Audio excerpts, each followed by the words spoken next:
Welcome to Life Stories. What if the only person who could stop a billion-dollar corporate conspiracy was a 16-year-old janitor's daughter? She wasn't invited into the boardroom.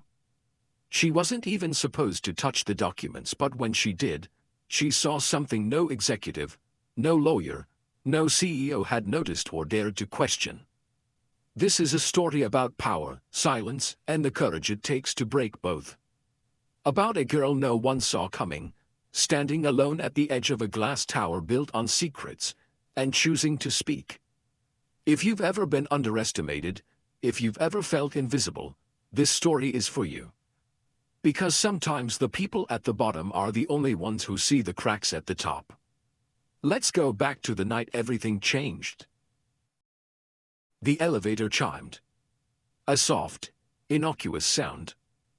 But to 16-year-old Ellie Carter, it might as well have been the clang of a prison gate. She stood at the edge of the Sterling Capitol boardroom, just inside the glass double doors, the city's skyline stretching like a throne behind her.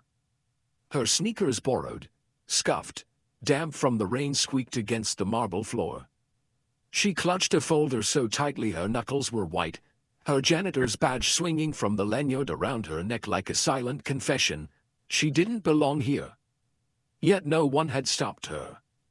At the head of the table sat James Sterling, silver-haired CEO of Sterling Capital Group, poised with a Mont Blanc pen above the final page of a billion-dollar merger contract.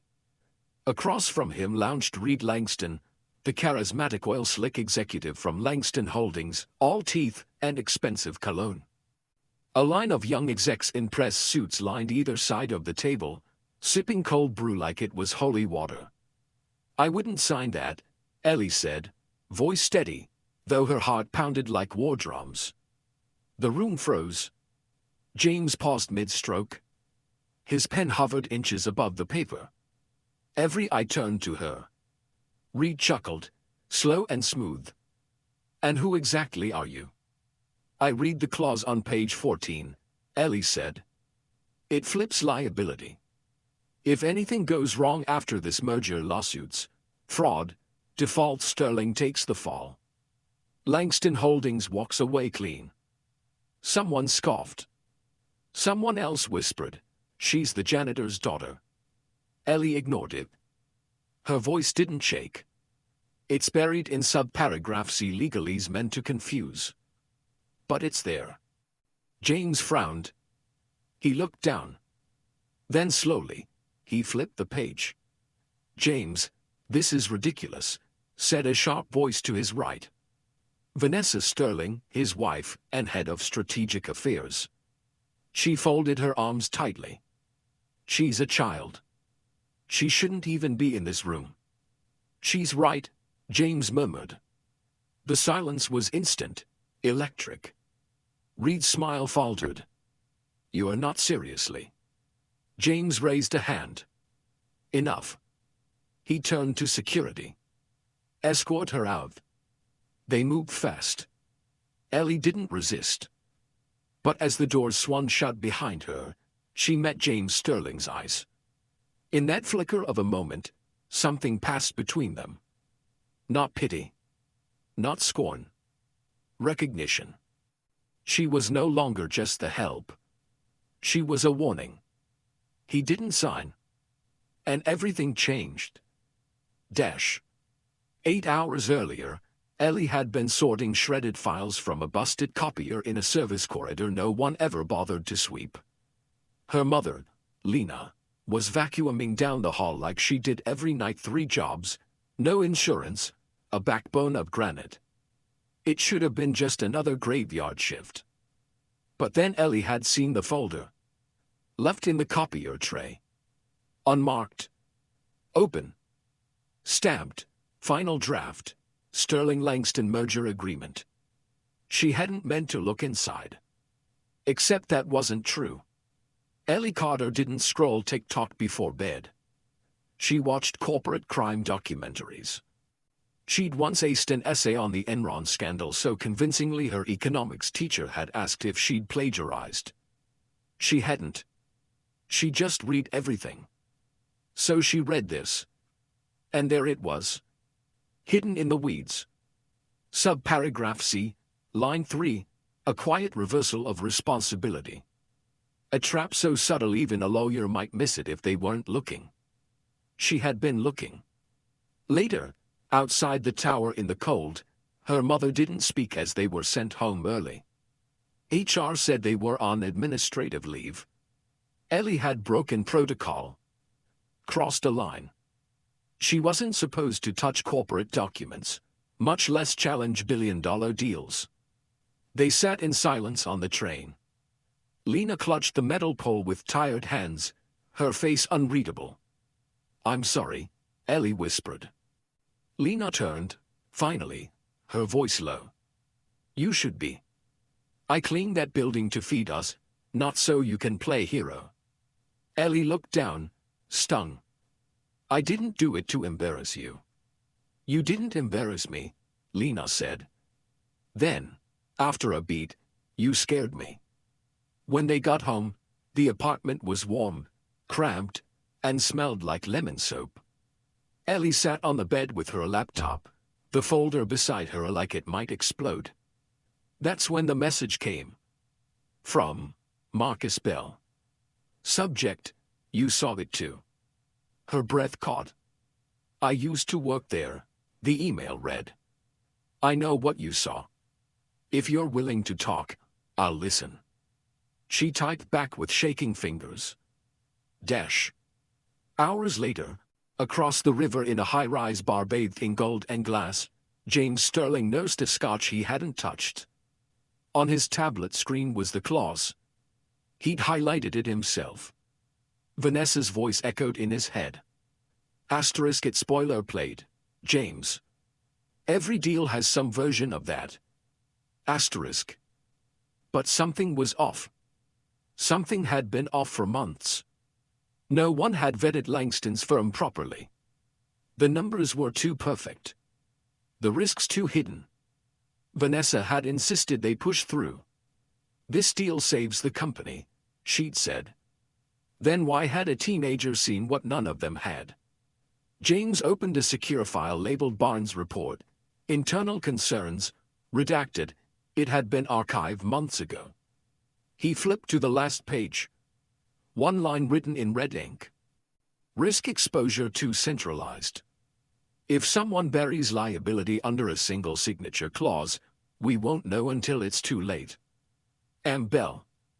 His heart dropped. Barnes. He hadn't left. He'd been forced out. Dash. Meanwhile, Ellie sat at her window, scrolling through encrypted files Marcus Bell had sent her.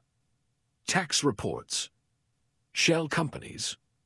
Corporate records buried behind 6 layers of offshore fog. She didn't understand all of it, but she understood enough. Langston had done this before in Houston. A merger. A liability flip. The company collapsed. He walked away richer. And in each case, someone had approved it. Signed it. The same digital signature. Vanessa Sterling. Ellie stared at the name. Her chest tightened. Her mom walked in with 2 mugs of tea. "You are not sleeping?" she asked. "There's something wrong with all of this."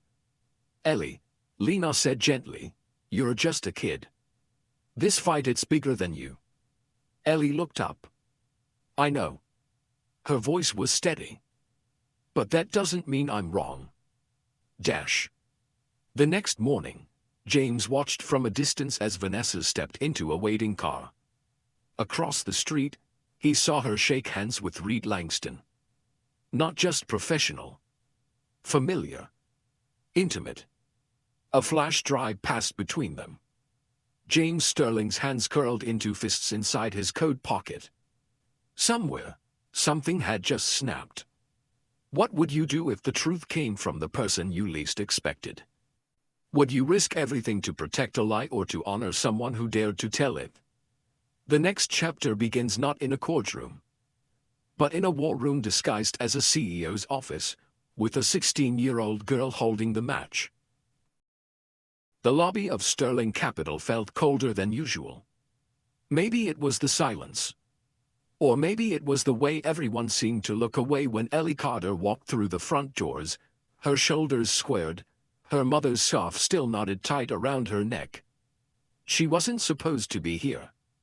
She'd been placed on administrative leave pending review, they'd said, and escorted out of the building like a trespasser. But Marcus Bell had gone silent. His phone rang once, then nothing. The email she sent bounced back. So she'd returned, carrying everything they had pieced together: files, signatures, transfers, timestamps, all tucked inside the same folder she'd found days ago in a copier tray. The security guard at the front desk gave her a tight, uncomfortable nod. "Mr. Sterling said, if you ever came back," he muttered, then motioned her toward the elevator. The ride to the top felt like being pulled upward by something invisible and ruthless.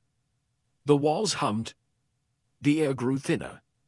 When the doors opened onto the executive floor, James Sterling was waiting. Not behind his desk. Not in the shadows. He stood beside the windows, hands in his pockets, suit rumpled like he hadn't slept. "I wasn't sure you'd come back," he said without turning. Ellie stepped forward, unsure if she should speak. "I didn't know where else to go." Now he turned. And for the first time, James didn't look at her like an employee's daughter or a strange interloper. He looked at her like a person who had seen something true and chosen not to look away. "You were right," he said simply. "About all of it." Ellie set the folder down on the table between them. "There's more. Offshore accounts. Transfers. We tracked them. Val helped me. But now he's disappeared." James's jaw tightened. "I found a file he left me," Ellie continued. "Vanessa, she's in deeper than anyone thought. And Reed Langston," she hesitated. "They've done this before. 3 other companies. Same pattern. Same signatures." James walked to the folder and flipped it open. He paused at a familiar name: Raven Hollow Trust, British Virgin Islands, authorized by V. Sterling. For a long moment, he said nothing. "Then, she told me I was paranoid. That I was unraveling from stress. She's been beside me for 16 years. I thought I knew the difference between loyalty and leverage." Ellie sat across from him. "I used to think adults knew what they were doing. That the people in charge got there because they were smarter. Better." His laugh was dry. "We're just louder. And we wear better shoes." The door opened. Naomi Chen entered with purpose, hair pulled back, coat still damp from the rain. She nodded at Ellie, then at James. "I've reviewed the documents. We have enough to call for a federal audit," Naomi said. "But it won't be quiet." "It never was," Ellie said quietly. Naomi placed a small voice recorder on the table. "We have an audio file. Vanessa and Reed. Planning this. It's damning but not definitive. We need someone to testify." James looked at Ellie. Ellie looked away. That night, Ellie sat in the fire escape of her apartment, knees tucked to her chest, watching the streetlights flicker. Her mom had finally spoken. "They called me," Lena had said, eyes red. "From your school. Someone filed a complaint.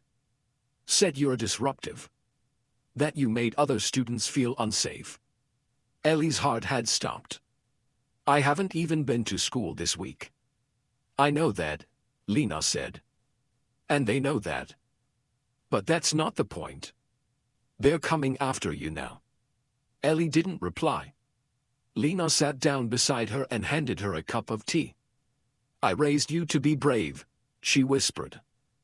"But I never wanted you to be a target." Ellie stared at the cup in her hands. "I didn't ask for this," she murmured. "But I can't unknow what I know." Her mom reached out and tucked a loose strand of hair behind Ellie's ear. "Then you finish what you started. But you don't do it alone." Inside, her phone buzzed. Unknown number. No message. Then another. We know where you live. Stay quiet. Stay safe. Ellie stared at the screen. Her hands shook. Then steadied. She opened a new email. Attached the documents. Addressed it to Naomi, James, and 3 trusted reporters Marcus had once mentioned. Then she added one sentence to the message. If anything happens to me, this is the truth. She hit send. Dash. Blocks away, inside a penthouse suite that overlooked the Hudson, Vanessa Sterling stood in front of the fireplace, her reflection fractured in the glass. Across from her, Reed Langston sipped bourbon like it was ritual. She's still just a kid, Vanessa said, voice flat. Why is everyone so scared of a girl in borrowed sneakers? Because symbols burn brighter than facts, Reed said. And right now, she's the match. Vanessa turned away, shoulders stiff. I built this company beside him. I fought for every inch of ground while he got the credit. I held it together when the board wanted to sell us off. And now she has the one thing you never had, Reed said coolly. Public sympathy. Vanessa's voice turned sharp. She has nothing but dirt under her fingernails and a martyr complex. Reed stood. Walked to the window. She has eyes watching her. That's what she has. Vanessa glanced at the file on the table. Inside, a school photo of Ellie. Notes about her mother. Her schedule. Her pulse quickened. Do we bury her? Reed didn't turn. We isolate her. Discredit her. And if that doesn't work, he finally faced her. We remind them who built this tower. What would you do if telling the truth meant risking everything and the only way out was through the fire? The lines are being drawn. And Ellie Carter is about to discover just how deep the roots of betrayal truly go. The courtroom was quieter than Ellie expected. No gasps. No clicking cameras. Just the hush of something sacred, and the low creak of benches under shifting weight. The kind of silence that came when the truth was no longer a possibility, it was a presence. Ellie Carter sat at the witness stand, hands folded tightly in her lap. Her hair was pulled back, blazer slightly too big. Her voice, when she spoke, was steady but not cold. It carried weight, not polish. I was just supposed to help clean the 27th floor, she said. I wasn't looking for anything. I didn't want to be part of this. She looked out toward the crowd. Her mother sat near the back, hands clutched together, eyes rimmed red but proud. James Sterling sat beside Naomi Chen, silent but firm. On the other side of the aisle sat Vanessa, sleek and motionless, her expression a mask. Reed Langston leaned back casually, as if none of this mattered. But I found a contract, Ellie continued.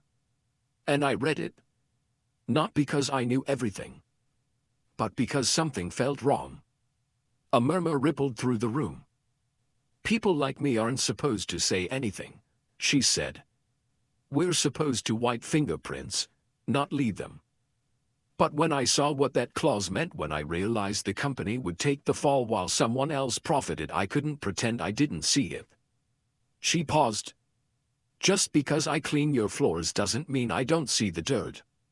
A hush settled again, deeper than before. The prosecutor nodded, satisfied. The defense tried to rattle her, asked if she even understood corporate law, financial terms, contractual nuance. She didn't flinch. I may not know all the words, Ellie said, but I know when someone's being set up to lose. I know what it feels like to be invisible. The judge thanked her. She stepped down. 2 days later, the jury delivered the verdict. Guilty. On all counts, conspiracy to commit fraud, falsifying financial documents, obstruction of justice. Vanessa Sterling did not cry. She did not shout. She simply stood still, as if rooted to a past she could no longer deny. Reed Langston's mask of confidence finally cracked when the judge read the sentence aloud. 12 years, no parole for the first 7. Outside, the world was already changing. Reporters clustered beneath the courthouse steps. Ellie emerged quietly, her mother at her side. The cameras turned like sunflowers. "Ellie," someone shouted, "do you think justice was served?" She stopped. "I think justice started with one person deciding not to stay quiet," she said. "And then someone else choosing to listen." She didn't say more. She didn't need to. Weeks passed. Sterling Capital survived but not untouched. James stepped down as CEO but stayed on as ethics advisor. Naomi Chen was appointed interim director, and the company rebranded its investment model entirely. A new scholarship was announced, the Ellie Carter Initiative, funding education for students from working-class families. When Ellie was offered a full ride to NYU, she hesitated. "I'm not sure I want to study business," she admitted to James one afternoon. "I still don't like suits." James smiled. "Then rewrite the rulebook in sneakers." But peace didn't come easily. One morning, Ellie woke to find her apartment door slightly ajar. No signs of forced entry. No damage. Just a single white envelope slid under the door. Inside, a photo of her, taken 2 days ago outside the school. A note, "You broke something we can't fix." She didn't show her mother. She brought it to Naomi instead. "I thought it was over," Ellie whispered. "They're still watching." Naomi nodded slowly. "Because you are not just a witness anymore, Ellie. You're a threat. You're a symbol. What am I supposed to do?" "Exactly what you're doing. You walk in daylight. You don't hide. Because that terrifies them more than anything." Ellie never stopped feeling afraid. But she learned to live without letting fear steer the wheel. And when Marcus Bell resurfaced, weeks later, under a different name in another city, he sent a final encrypted email. "I ran because I had no one to stand with me," he wrote. "You didn't run. And now, people are standing with you." He attached something else, a ledger. One Vanessa had thought she destroyed. It contained transfers from offshore accounts to 3 retired federal officials' names that had never surfaced in the trial. Ellie sent it straight to Naomi. And the case reopened. Months later, Ellie stood at the podium of her new school, addressing the first group of students awarded her namesake scholarship. She took a deep breath, scanning their faces. "I'm not special," she began. "I didn't plan this. I just read something no one else bothered to. And then I spoke." She smiled, gently. "If you ever think your voice doesn't matter, remember a janitor's daughter once stopped a billion-dollar fraud with nothing but her eyes, her instinct, and the word no." The room erupted in applause. Later that night, Ellie returned home to find her mother in the kitchen, folding towels. "You look taller on stage," Lena said, not looking up. Ellie grinned. "That's just because I wasn't carrying the world." But as she stepped into her bedroom, she saw something on her windowsill. Another envelope. Her heart skipped. She opened it. Inside was a photograph not of her, but of Vanessa Sterling. Prison jumpsuit. Empty eyes. Standing behind a glass window in a federal visitation room. The note read, "She wants to see you." Ellie stared at the paper for a long time. Then she folded it and threw it into the trash. Some truths don't need revisiting. Some stories don't deserve second chapters. But hers was only just beginning. What part of Ellie's story resonated most with you and why? If this story touched you, comment 100. Let us know where in the world you're watching from. Share this story with a friend who believes in the power of truth. Thank you for watching Life Stories.